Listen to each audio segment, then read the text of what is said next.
স্থানীয় সময় সকাল 6:19। পারস্য উপসাগরের উষ্ণ বাতাসে তখন যুদ্ধের প্রস্তুতি চলছিল। ইউএসএস আব্রাহাম লিঙ্কন তার সকালের নিত্যকর্ম শেষ করে ইরানের উপর গণতন্ত্র পৌঁছে দেওয়ার কাজে ব্যস্ত ছিল। প্রতিটি বোমা তাদের জন্য 2000 পাউন্ড ওজনের গণতন্ত্রের প্রতীক ছিল। কিন্তু হঠাৎ করেই এই নিত্যকর্মের মধ্যে বিভীষিকাময় এক বিরতি এলো। আকাশে উড়ন্ত হক আই বিমানটি ইরান থেকে আসা 4টি ব্যালিস্টিক মিসাইলের দাগ স্পষ্ট শনাক্ত করল। সেই সাথে ডজন খানেক বিমান বা বিমান বিধ্বংসী যানের উপস্থিতিও রাডারে ধরা পড়ল। বিমানবাহক জাহাজ এবং তার দুটি ডেস্ট্রয়ার জাহাজের সামনে তখন মাত্র কয়েক সেকেন্ডের প্রতিক্রিয়া জানানোর সময় ছিল। ইউএসএস স্পুয়ান্স জাহাজের অত্যাধুনিক গোয়েন্দা রাডারে তখন নিচু আকাশে 30টি বস্তুর উপস্থিতি দেখা দিল। সেগুলো উপকূলের কুয়াশা ভেদ করে দক্ষিণ দিকে এগিয়ে আসছিল মাত্র 100 নট গতিবেগে। পূর্ব দিকে 90 মাইল দূরে অবস্থানরত ইউএসএস মাইকেল মার্ফি জাহাজটিও 28টি বস্তু শনাক্ত করল। স্পুয়ান্স জাহাজের ট্যাকটিক্যাল অ্যাকশন অফিসার বা টিএও, যিনি জাহাজের প্রতিটি অস্ত্রের দায়িত্বে ছিলেন, মাত্র 4 সেকেন্ডের মধ্যে বুঝতে পারলেন যে সেগুলো আত্মঘাতী ড্রোন। এগুলো ইরানি প্রযুক্তির সস্তা ড্রোন, যাদের দাম একটি পুরনো পিকআপ ট্রাকের চেয়েও কম। কিন্তু প্রতিটি ড্রোনেই এমন বিস্ফোরক আছে যা একটি ইঞ্জিন রুম বা রাডার অ্যান্টেনাকে মুহূর্তের মধ্যে ধ্বংস করে দিতে পারে। তিনি মুহূর্ত হারালেন না। জাহাজের স্পিকারে তৎক্ষণাৎ জরুরি ঘোষণা ভেসে এলো, জেনারেল কোয়ার্টার্স, সকল নাবিকদের যুদ্ধের প্রস্তুতি নিতে বলা হলো। প্রতিটি দরজা তৎক্ষণাৎ বন্ধ হয়ে গেল। নাবিকরা দ্রুত তাদের নির্দিষ্ট স্থানে ছুটল। MH-60 রোমিও হেলিকপ্টারটি ফ্লাইট ডেক থেকে উড়ে পূর্ব দিকে চলে গেল। তার রেলে হেলফায়ার মিসাইল ঝুলছিল এবং গানার পানির উপর নজর রাখছিলেন। সিগন্যাল ব্রিজে 2 নাবিক ইলেকট্রনিক ওয়ারফেয়ার বা ড্রেক ব্যবস্থা ব্যবহার করে জাহাজের ভুয়া অবস্থান তৈরি করলো। এটা ঠিক যেন কেউ কোনো খুনিকে ভুল বাড়িতে পাঠিয়ে দিল এবং নিজের বাড়ির জানালা দিয়ে সেই বিভ্রান্তি দেখল। অন্যদিকে মার্ফি জাহাজেও একই ঘোষণা এবং ব্যস্ততা শুরু হলো। স্পুয়ান্স জাহাজ থেকে 9 মাইল দূরে থাকা MK-45 5 ইঞ্চি কামানটি ড্রোনের দিকে মুখ ঘুরিয়ে গুলি চালানো শুরু করলো। 70 পাউন্ড ওজনের শেলগুলো বিস্ফোরিত হয়ে 30 মিটার দূর থেকেও ড্রোন ধ্বংস করতে সক্ষম হলো। প্রথম বিস্ফোরণে 2টি ড্রোন নিচে পড়ে গেল। তৃতীয় ড্রোনটি টুকরো খেয়েও একটি ইঞ্জিন নিয়ে উড়তে থাকলো। অটো লোডার প্রতি মিনিটে 20টি শেল বিতরণ করছিল। লোডাররা গভীর ম্যাগাজিনে ছন্দময় শব্দে শেল পাঠাচ্ছিল। প্রতি 3 সেকেন্ডে একটি চক্র শেষ হচ্ছিল।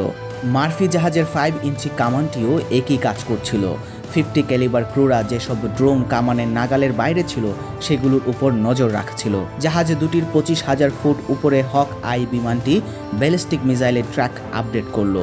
4টি ওয়ারহেড তখন শীর্ষবিন্দু অতিক্রম করে নিচে নামছিল।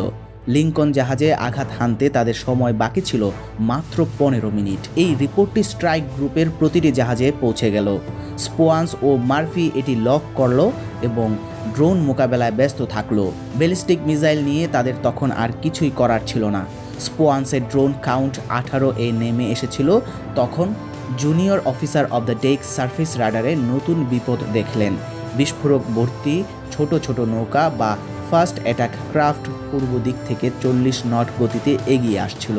এগুলো ছিল ইসলামিক রেভলিউশনারি গার্ড কোর বা IRGCর। কিছু নৌকায় এমন বিস্ফোরক ছিল যা সংঘর্ষের মুহূর্তে ডেস্ট্রয়ারের পেটে বড় গর্ত তৈরি করতে পারে। জাহাজের 5 ইঞ্চি কামান তখন উত্তর দিকে 18টি ড্রোনের দিকে তাক করা ছিল, আর নৌকাগুলো আসছিল পূর্ব দিক থেকে। একটি মাইন ব্যাটারি দিয়ে 2 দিকের শত্রুদের মোকাবেলা করা অসম্ভব ছিল। জাহাজটি তখন তীব্র গতিতে বাম দিকে বা পোর্ট সাইডে ঘুরে গেল। উদ্দেশ্য ছিল পেছনের দিক থেকে পানির বিশাল দেওয়াল তৈরি করা, যাতে নৌকাগুলোর সমন্বিত আক্রমণ ব্যর্থ হয়। 1 ডজন নৌকা একসাথে আক্রমণ করলে জাহাজের প্রতিরক্ষা ভেঙে পড়তে পারে, কিন্তু তারা একে একে আক্রমণ করলে সেগুলো শুধুই টার্গেট প্র্যাকটিসে পরিণত হবে। জাহাজের MK-38 কামান নৌকাগুলোর উপর গুলি চালালো এবং MH-60 হেলিকপ্টার হেলফায়ার মিসাইল দিয়ে দ্বিতীয় নৌকাটি ধ্বংস করলো। বাকি নৌকাগুলো ছড়িয়ে পড়ল। পূর্ব দিকে 90 মাইল দূরে মার্ফি জাহাজের রাডারেও 30 সেকেন্ড পর একই ধরনের সতর্কতা এলো। পশ্চিম দিক থেকে 8টি ফার্স্ট অ্যাটাক ক্রাফট এগিয়ে আসছিল। মার্ফি টিএও এর সামনে তখন উত্তর দিক থেকে 16টি ড্রোন এবং পশ্চিম দিক থেকে 8টি নৌকা ছিল। তার 5 ইঞ্চি কামান শুধু একটি দিকেই তাক করতে পারত। তিনি কঠিন সিদ্ধান্ত নিলেন। তিনি কামানটি পশ্চিম দিকে বা নৌকাগুলোর দিকে ঘুরিয়ে দিলেন, কারণ হাজার হাজার পাউন্ড বিস্ফোরক বহনকারী নৌকাগুলোই ছিল বেশি বিপজ্জনক। তিনি উত্তর দিকের ঝুঁকি মেনে নিলেন এবং MK-38 ও 50 ক্যালিবার গান দিয়ে ড্রোন মোকাবেলা করার চেষ্টা করলেন। নৌকাগুলোকে স্তব্ধ করতে 3 মিনিট সময় লাগলো। ততক্ষণে ড্রোনের সংখ্যা কমে 9টিতে এসেছিল। 5 ইঞ্চি কামান আবার উত্তর দিকে ঘুরল। স্পোয়ান্সে নৌকাগুলো পালিয়ে গেলে ড্রোনের সংখ্যা 8টিতে নেমে আসে। শেষ ড্রোনগুলো মোকাবেলা করল সি হুইজ বা ফ্যালাঙ্ক্স সিস্টেম। এটি প্রতি মিনিটে 4000-এরও বেশি রাউন্ড ছুটতে পারে এবং সম্পূর্ণ স্বয়ংক্রিয়ভাবে কাজ করে। যে কোনো বস্তু এর আওতায় এলে তা মুহূর্তে ধ্বংস হয়ে যায়। কয়েক সেকেন্ডের জন্য ক্রুদের নিঃশ্বাস ফেলার সুযোগ হলো। কিন্তু এরপরই ইলেকট্রনিক ওয়্যারফেয়ার অপারেটরদের কণ্ঠে ভয়ঙ্কর সতর্কতা ভেসে এলো। ভ্যাম্পায়ার, ভ্যাম্পায়ার, ভ্যাম্পায়ার, অর্থাৎ শত্রুপক্ষ থেকে অ্যান্টিশিপ মিসাইল ছোড়া হয়েছে। স্পোয়ান্সে প্রথম এই ডাক শোনা গেল। 11 সেকেন্ড পর মার্ফিতেও এলো। উপকূলে অবস্থিত একটি মিসাইল ব্যাটারি গত 45 মিনিট ধরে নিঃশব্দে জাহাজ দুটির গতিপথ পর্যবেক্ষণ করছিল। এটি ছিল একজন পোকার খেলোয়াড়দের মতো, যে নিজের কার্ড না দেখিয়ে প্রতিপক্ষের সব কার্ড বুঝে ফেলেছিল। সে এই মুহূর্তটির জন্যই অপেক্ষা করছিল, যখন জাহাজ দুটি ড্রোন ও নৌকা মোকাবেলায় ক্লান্ত এবং অস্ত্রের মজুদ কমে এসেছে। ড্রোন এবং নৌকাগুলো ছিল মূল আক্রমণ নয়, এগুলো ছিল কৌশলগত ফাঁদ। উদ্দেশ্য ছিল অস্ত্রের মজুদ নষ্ট করা এবং ক্রুদের মানসিকভাবে ক্লান্ত করে দেওয়া। ইরানি নূর মিসাইলগুলো, যা চীনা C-802 এর কপি, সমুদ্রের পানির 5 মিটার উপর দিয়ে আওয়াজের চেয়ে কম গতিতে এগিয়ে আসছিল। এর নাকের ভেতরে সক্রিয় রাডার সিকার ছিল এবং এতে 165 কিলোগ্রামের ওয়ারহেড ছিল। মিসাইলগুলো ছোড়ার আগেই TAO এর রিপোর্ট পান। উত্তর পশ্চিম দিক থেকে 4টি মিসাইল জাহাজ দুটির দিকে ধেয়ে আসছিল। জ্যামিতিক অবস্থানটি ছিল ইচ্ছাকৃতভাবে তৈরি। স্পোয়ান্সে তখনও 9টি ড্রোন ছিল এবং মার্ফিতে 7টি। কোনো TAOE একটি সমস্যা উপেক্ষা করে অন্যটির দিকে যেতে পারছিলেন না। তাদের অবশিষ্ট অস্ত্র দিয়ে দুটি সমস্যাই সামলাতে হচ্ছিল। আর একটি বড় সমস্যা ছিল 4টি ব্যালিস্টিক ওয়ারহেড, যা হক আই 13 মিনিট ধরে ট্র্যাক করছিল এবং যা লিঙ্কনের দিকে নেমে আসছিল। কোনো ডেস্ট্রয়ারই এগুলো মোকাবেলায় সক্ষম ছিল না। স্পোয়ান্সের TAO ভার্টিক্যাল লঞ্চ সিস্টেম বা VLS থেকে প্রথমবারের মতো 3টি SM-2 মিসাইল ছুড়লেন। SPG-62 ইলুমিনেটর বা ফায়ার কন্ট্রোল রাডার উত্তর পশ্চিম দিকে ঘুরল। জাহাজের প্রতিটি ইলুমিনেটর ড্রোনের দিক থেকে সরে এসে মিসাইলগুলোর উপর কাজ শুরু করলো। শুধু 50 ক্যালিবার গানগুলো ড্রোনের দিকে তাক করা রইল। জাহাজ থেকে চ্যাফ রকেট ছোড়া হলো, যা জাহাজের চেয়েও বড় রাডার সিগন্যাল তৈরি করে মিসাইলকে বিভ্রান্ত করার চেষ্টা করলো। জাহাজটি তীব্র গতিতে ডান দিকে বা স্টারবোর্ড সাইডে ঘুরে নিজের রাডার ক্রস সেকশন ছোট করার চেষ্টা করলো। মার্ফিতেও একই কাজ হলো। 2টি SM-2 ছোড়া হলো।